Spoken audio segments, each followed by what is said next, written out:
Malemda ningtamba amasung ganatantragi khwaidagi maming chatpa khudam ama oina leiriba Statue of Liberty asigi asengba horafam amasung nunggi oiba arthagi matangda khara khangminasi haibadi murti asi kadaida lei arummana kaya awangmana kaya aduga murti asigi yet thangba makhuna torch ama pai oi thangba khuna leirik ama pai aduga makhongdana yoling ama tadun lei haibasing asina kari haningliba aduga murti asigi makokti yauriba luhub asida yauriba mangalgi masak oiduna leiriba machai taret asina kari artha yauriba leitingidamak haplibra murti asi khudol amakhagni adubu khudol asi kanada pirakhiba karigidamak pirakliba aduga murti asi sabada maru oina kana yaukhibage haibana chingba Statue of Liberty asigi asengba horukfam nunggi oiba artha asi video sidagi mayamna khangbigani aduna mayamna video asibu loibafaodang mityeng taminasi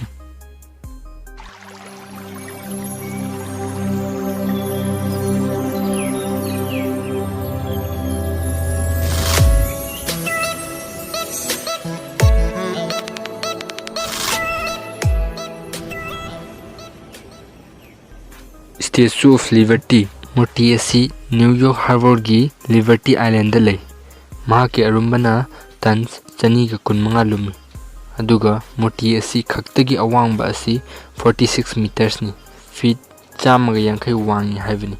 aduga murti asigi makhongdagi haibadi pedestal dagi matol faubagi apumba awangba sina meters 39 ni feet to olagana feet 405 wangi aduga murti asigi yet thangba makhutuna torch ama pai masida 24 karat ki sanana mebul asigi leiting oi masina khanganinglibadi torch asina mangal ama oiduna achumba afaba ningtambagi lambi adubu taklibani haina lawi aduga magi oi thangba makhutta pairiba tablet asidana americana ningtamba fangkiba numit 4 July 1776 asi iri aduga murti asigi makhongda leiriba yolhing asina kari haninglibano masina haninglibadi yolhing kolou thangduna migi makhada leiba adugi mahut ningtamba fangle haiduna takpani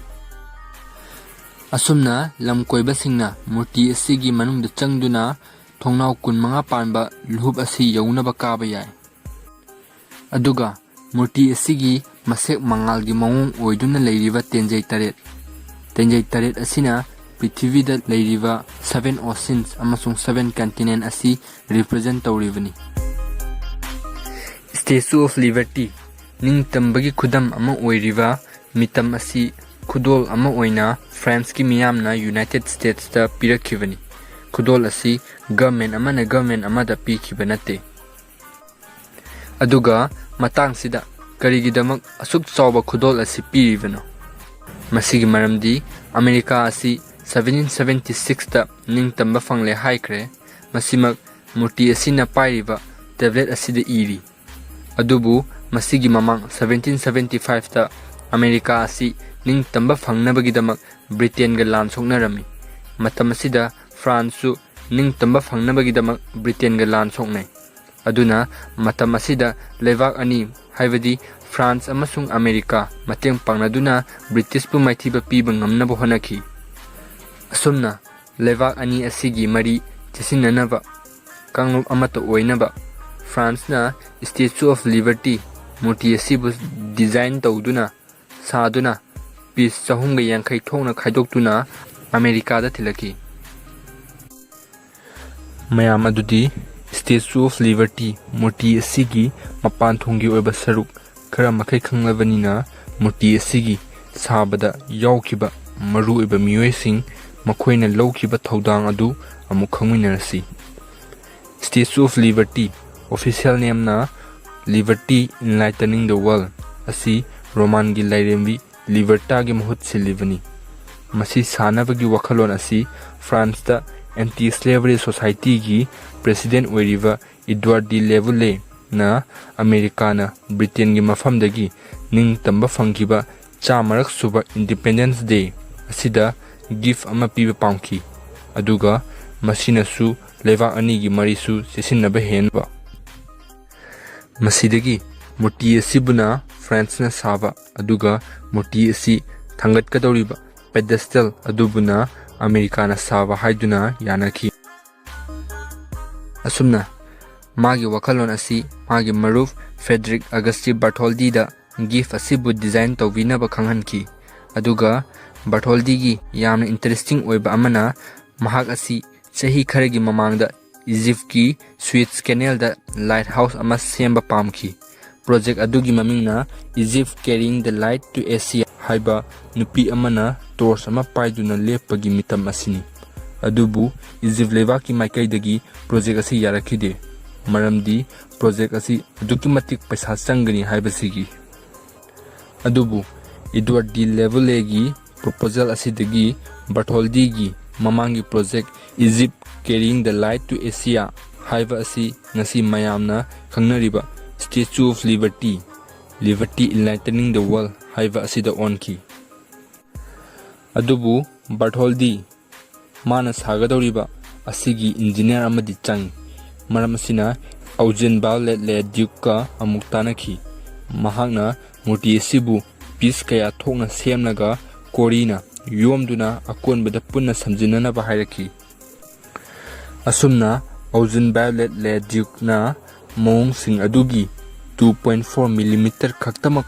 thana una uchal oiduna semlaki adubu laibak thibadi Eugene le Duke project asi losilamdana siki mahakna murti asigi makok amadi makhutki saruk losilamlaga makhatana karamna losangadagi taklamkhidre aduna Bartholdi anoba engineer ama amuk neklami mahak adudi kanasu nate Gustav Eiffel ni Gustav Eiffel asi Eiffel Tower sakiba engineer aduni adubu matamasida Eiffel Tower di sadri mahakna murti asigi anoba internal support structure manungi oiba khara semgatki masida akanma nonglei nungsina humlavasu murti asida akaiba leitanaba centimeter 3 tagi 12 fauba lengba yahalli asumna hana loikraba makokki saruk amasung makhutki saruk adubu miyamda uthoki masidagi karakpa sel dusu murti asigi awat appa menkhatpada hapki amaromdana America da American singna yaningdaba phungdoraki asumna karigidamak France na murti asi gift oina pirakpani hairaga American singdagi amuk pedestal gidamak paisa khairibano haiduna asigumba tanja asida maming leiraba publisher amasung pauchigi editor Joseph Pulitzer na magi pauchigi article amana miyamda haizaki madudi miyamna masida angamba khara mateng pangbiraknaba haiduna aduga pangbirakliba singsigi toubimal oina magi paucheda maming hapkani haiki aduga loinana America gi working class ta leiba miyamna masibu mateng pangbani sel paiba millionaire singna nate haiduna aduga Joseph Pulitzer mahaki paucheda maming leirava Lazarus na 1883 da iba The New Colossus haiba saring asi hapki maramdi saring asida yamna fajaraba wahi pareng khara yauri madudi give me your tired your poor your huddled masses yearning to break free haiba asini tasengna masigi saring asina American singda Statue of Liberty murti asigi makhong pedestal asi sanabgidamak mateng pangbada pung thogot pirakani khanbadagini aduga saring asi murti asigi makhongda 1903 da haibadi murti asina mapung fana yungkhraba chahi kungi matungda thetki asumna Joseph Pulitzer na mahaki pauchigi kuthangdagi murti asigi makhong sanabgidamak tha tarukki manungda $100,000 henna puthoki asumna America da Richard Morris Hunt asina murti asigi makhongi saruk asi granite na semba pamlami adubu paisa konadavana concrete wall na houraga granite blocks na kupami America na masi saba loidringai France ta hana murti asi assemble tawba losinkhre aduga kona piece sahumga yankai thongna khaidoktuna US ta thilakhi Aduga murti asi ꯑꯩꯈꯣꯏꯅ ngasi uriba asangma machu asida adum oiraga lakpa nate mahak asi kori na yomi aduna kori gi arangba ngangleinaba machuda oirami matamgi matung ina kori asiga mapangi ising nungsit mayam asiga reaction thokpadagi makthaраktuna asangma machu asida ukibani Aduga murti asi October 28 1886 ta America gi New York Harvard da murti asi mapung fana saba yungkhatpa loisinki Aduga President Calvin College na Statue of Liberty asibu National Monument ama oina 1924 da lauthoki Atopa amana Statue of Liberty asigi matol torch chawna kava asi First World War gi mamang fawba yahalami adubu First World War thokpana mafam adu lal yawrami maduda bomb kayagi machet makaina panbadagi murti asigi makhutki sarukta atek akai khara yawki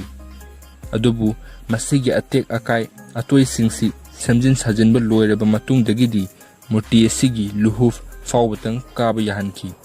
aduga torch asida kaba sidi murti asigi samjin sajinba worker khaktam kaba yahanduna atopa visitor singidi athingba thamjinki